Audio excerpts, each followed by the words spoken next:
जल्दबाजी में किया गया विश्वास और मेहनत के बिना लगाई गई आस, इन दोनों का परिणाम धोखा ही होता है। देखिए, अगर किसी भी चीज़ पे विश्वास करना है तो पहले सोच लीजिए, समझ लीजिए कि क्या यह सही है और विश्वास करने के लायक है।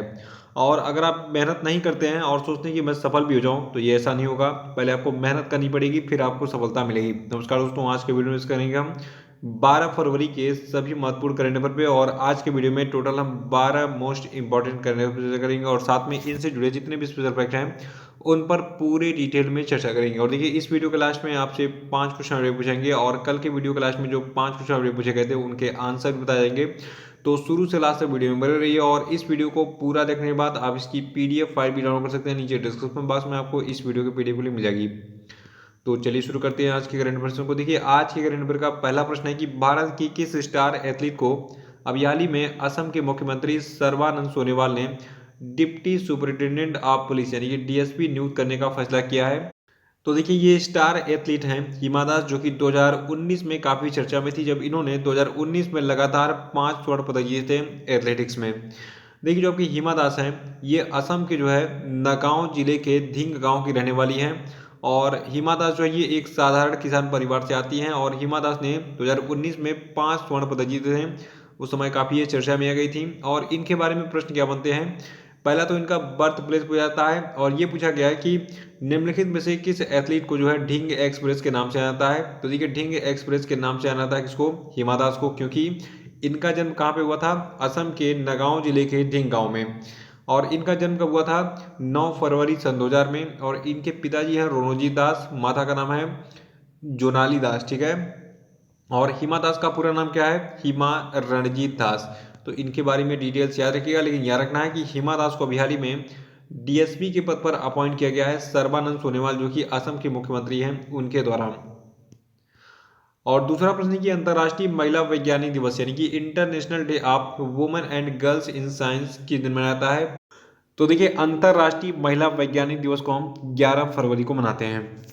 और 2021 के अंतर्राष्ट्रीय महिला वैज्ञानिक दिवस की थीम है woman scientist at the forefront of the fight against कोविड-19। देखिए, जो आपका यूनाइटेड नेशंस यानी कि संयुक्त राष्ट्र है, इसके द्वारा जो आपका ये दिन है अंतर्राष्ट्रीय महिला वैज्ञानिक दिवस, ठीक है।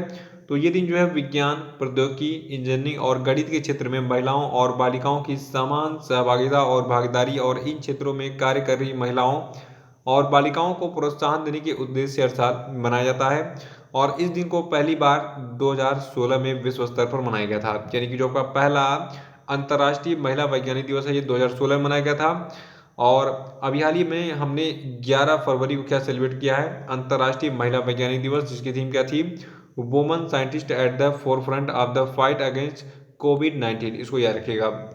और देखिए, तीसरा प्रश्न की रॉयल चैलेंजर बेंगलुरु टीम ने अभी हाल ही में आईपीएल के आगामी सत्र के लिए किस पूर्व भारतीय बल्लेबाज को बैटिंग सलाहकार के रूप में नियुक्त किया? तो देखिए, जो आपका रॉयल चैलेंजर बेंगलुरु का टीम होगा, इसके बैटिंग सलाहकार बनाए गए हैं संजय बांगड़। संजय बांगड़ जो है ये पूर्व क्रिकेटर हैं। आइए थोड़ा सा इनके बारे में डिटेल में जान लेते हैं, ये कौन है। देखिए, जो आपके संजय बांगड़ है, इनको आईपीएल के 14वें सत्र के लिए ये जिम्मेदारी मिली है, यानी कि ये जो है आईपीएल के 14वें सत्र के लिए बैटिंग सलाहकार होंगे royal challenger Bengaluru IPL team के। देखिए, जो आपके संजय बांगड़ हैं, इन्होंने भारत के लिए 2001 से 2004 के बीच में कुल 12 टेस्ट मैच और 15 वनडे मैच खेला था। और ये जो है 48 साल की उम्र के हैं वर्तमान में। अब जो है ये विराट कोहली के साथ काम करेंगे। विराट कोहली कौन है? ये आरसीबी के कप्तान हैं। और देखिए, जो आपके संजय बांगड़ है 2014 से 2019 तक भारतीय क्रिकेट टीम के बल्लेबाजी कोच भी रह चुके हैं, ठीक है। तो 2014 से 2019 तक भारतीय क्रिकेट टीम के बल्लेबाजी कोच कौन रह चुके हैं? संजय बांगड़। चौथा प्रश्न की हाल ही में किस राज्य सरकार ने मुख्यमंत्री विज्ञान प्रतिभा परीक्षा को मंजूरी दी? तो देखिए, अभी हाल ही में दिल्ली की राज्य सरकार ने मुख्यमंत्री विज्ञान प्रतिभा परीक्षा को मंजूरी दी है। देखिए, जो आपका मुख्यमंत्री विज्ञान प्रतिभा परीक्षा है, इसके द्वारा दिल्ली के स्कूलों में कक्षा 9 के 1000 मेधावी छात्रों को विज्ञान छात्रवृत्ति के रूप में कुल 5000 रुपये प्रदान किए जाएंगे। और छात्रवृत्ति स्कूली स्तर पर माध्यमिक कक्षाओं में विज्ञान शिक्षा को बढ़ावा भी देगी। तो अगर एग्जाम में पूछा जाए कि मुख्यमंत्री विज्ञान प्रतिभा परीक्षा को किसने मंजूरी दी है, तो दिल्ली की कैबिनेट ने दी है। दिल्ली के मुख्यमंत्री कौन है? इनका नाम है अरविंद केजरीवाल, ठीक है। और पांचवा, ये हाल ही में किस देश ने संयुक्त राष्ट्र मानवाधिकार परिषद में फिर से शामिल होने का निर्णय लिया? तो देखिए हाल ही में अमेरिका ने अनाउंस किया है कि भैया चलो हम फिर से एक बार संयुक्त राष्ट्र मानवाधिकार परिषद में शामिल होते हैं। और ये अलग कब हुआ था ये भी एग्जाम में पूछा जाएगा। शामिल तो अभी 2021 में हुआ दोबारा। देखिए वर्तमान में जो अमेरिका के नए राष्ट्रपति बने हैं जो बाइडेन, तो इन्होंने भी हाल ही में संयुक्त राष्ट्र मानवाधिकार परिषद में फिर से शामिल होने का निर्णय लिया है। अमेरिका 2018 में जो है अलग हुआ था संयुक्त राष्ट्र मानवाधिकार परिषद से, जब डोनाल्ड ट्रंप राष्ट्रपति थे। क्यों? क्योंकि देखिए उस समय इन्होंने आरोप लगाया था कि अमेरिका और इजराइल के साथ जो है भेदभाव किया जा रहा है संयुक्त राष्ट्र मानवाधिकार परिषद में। इसलिए इन्होंने जो है संयुक्त राष्ट्र मानवाधिकार परिषद से जो है डोनाल्ड ट्रंप ने अलग होने का निर्णय लिया था, और उसी समय इजराइल भी इससे अलग हो गया था। और छठवां प्रश्न है कि 25वीं हुनर हाट का आयोजन कहाँ पर किया गया। देखिए जो 25वां हुनर हाट है इसका जो आयोजन है ये आपका 6 फरवरी से स्टार्ट हुआ है। 14 फरवरी 2021 तक जो है ये आपके कर्नाटक के मैसूरू में महाराजा कॉलेज ग्राउंड चमाराजपुरम में जो है आयोजित किया जा रहा है। और इससे पहले आपको बता दूं जो आपका लखनऊ है, ठीक है, तो लखनऊ में भी 25 जनवरी से 7 फरवरी तक हुनर हाट का आयोजन किया गया था। और इसका आयोजन लखनऊ में कहाँ पे किया गया था? अवध शिल्प ग्राम लखनऊ उत्तर प्रदेश में, ठीक है, तो इसको याद रखिएगा। और देखिए आने वाले दिनों में भी बहुत सारे प्लेसेस पे हुनर हाट का आयोजन किया जाना है, तो इसके प्लेसेस मैं आपको बता देता हूँ। देखिए नई दिल्ली में 20 फरवरी से 1 मार्च 2021 तक हुनर हाट का आयोजन किया जाएगा। और राजस्थान के कोटा में 28 फरवरी से 7 मार्च तक। और जयपुर, चंडीगढ़, इंदौर, मुंबई, हैदराबाद, रांची, सूरत, अहमदाबाद, कोच्चि, पुदुचेरी और अन्य स्थानों पर भी जो है हुनर हाट का आयोजन किया जाएगा। तो ये डिटेल्स याद रखिएगा। और सातवां प्रश्न है कि बांग्लादेश फिल्म समारोह 2021 का तीसरा संस्करण किस प्लेस पर आयोजित हुआ। तो देखिए बिहारी में कोलकाता, देखिए कोलकाता वेस्ट बंगाल की राजधानी है। तो पश्चिम बंगाल यानी कि वेस्ट बंगाल में बिहारी में वेस्ट बंगाल के कोलकाता में बिहारी में बांग्लादेश फिल्म समारोह 2021 का जो है आयोजन किया गया था। ये इसका तीसरा संस्करण था, ठीक है। देखिए जो आपका ये बांग्लादेश फिल्म समारोह था ये 5 दिनों तक चला था, और ये 5 फरवरी से शुरू हुआ था, तो 5 दिन मतलब 10 तारीख तक, ठीक है। और जो बांग्लादेश के सूचना मंत्री हैं डॉक्टर हसन महमूद, इन्होंने इस फिल्म समारोह का उद्घाटन किया था। और इसमें जो आपके डॉक्टर हसन महमूद हैं इन्होंने बंग बंधु शेख मुजीबुर रहमान के जीवन पर आधारित एक कला प्रदर्शनी का भी उद्घाटन किया था। और जो आपका ये बांग्लादेश फिल्म समारोह 2021 रहा, तो देखिए इसका जो आयोजन है, ठीक है, ये कार्यक्रम बंग बंधु शेख मुजीबुर रहमान की जन्म शताब्दी और बांग्लादेश की स्वतंत्रता की 50वीं वर्षगांठ का जश्न मनाने के लिए कोलकाता में आयोजित किया गया था।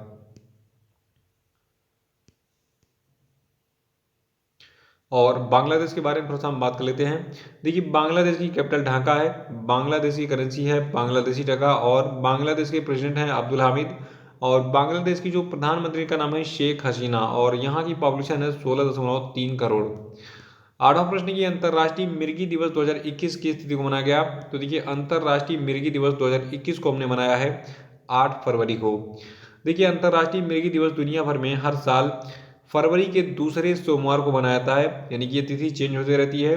तो याद रखिएगा 2021 में हमने 8 फरवरी को मनाया है क्या, अंतर्राष्ट्रीय मिर्गी दिवस, क्योंकि जो आपका फरवरी महीने का दूसरा सोमवार था ये 8 फरवरी को पड़ा था। देखिए जो आपका ये अंतर्राष्ट्रीय मिर्गी दिवस है, इस दिन का जो आयोजन है ये संयुक्त रूप से इंटरनेशनल ब्यूरो फॉर एपिलेप्सी और इंटरनेशनल लीग अगेंस्ट एपिलेप्सी द्वारा मिर्गी के बारे में जागरूकता बढ़ाने और पीड़ितों और उनके दोस्तों और परिवार के सामने आने वाली समस्याओं को उजागर करने के लिए किया जाता है। मिर्गी क्या है? मिर्गी एक न्यूरोलॉजिकल विकार है जो कि व्यक्ति को संवेदी बाधा के अचानक और आवर्तक एपिसोड से गुजरता है, ठीक है। तो इसको याद रखिएगा। देखिए मिर्गी में आपने देखा होगा आदमी जो है उसको मतलब शरीर अकड़ जाती है, मुंह से झाग आने लगता है, फिर उसको चमड़े का चप्पल वगैरह सुंघाते हैं, बहुत सारे ट्रीटमेंट देते हैं। तो ये मिर्गी के लक्षण होते हैं। और अंतर्राष्ट्रीय मिर्गी दिवस हमने कब मनाया है? 8 फरवरी को। याद रखिएगा ये जो है जो आपका फरवरी महीना होता है, फरवरी महीने के दूसरे सोमवार को हर साल मनाया जाता है। नवा प्रश्न की विश्व यूनानी दिवस कब मनाया जाता है? तो देखिए तिथि आपकी 11 फरवरी है, जिस दिन हम मनाते हैं क्या, विश्व यूनानी दिवस।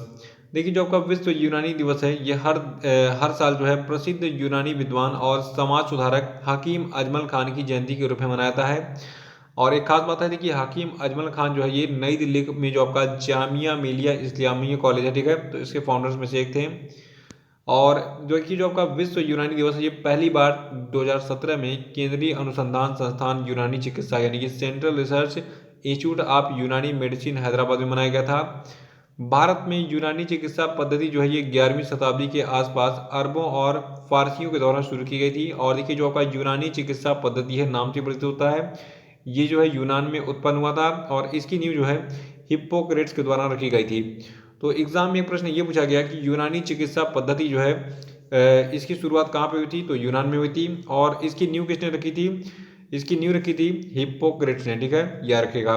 और दूसरी चीज पूछी जाती है कि भारत में यूनानी चिकित्सा पद्धति जो है ये कब आई थी, तो ये 11वीं शताब्दी में आई थी। किसके द्वारा लाया गया था, अरबों और फारसियों के द्वारा लाया गया था भारत में इस पद्धति को। देखिए यूनानी और आयुर्वेद में बहुत माइन्यूट सा अंतर है और होम्योपैथ भी लगभग उससे रिलेटेड है। होम्योपैथ में जो है हम प्लांट्स के एक्सट्रैक्ट को जो है यूज़ करते हैं ट्रीटमेंट के लिए। आयुर्वेद में डायरेक्ट हम उस प्लांट के जो है जड़ को और छाल को और पत्तियों को और विभिन्न पार्ट्स को जो है यूज़ करते हैं ट्रीटमेंट के लिए।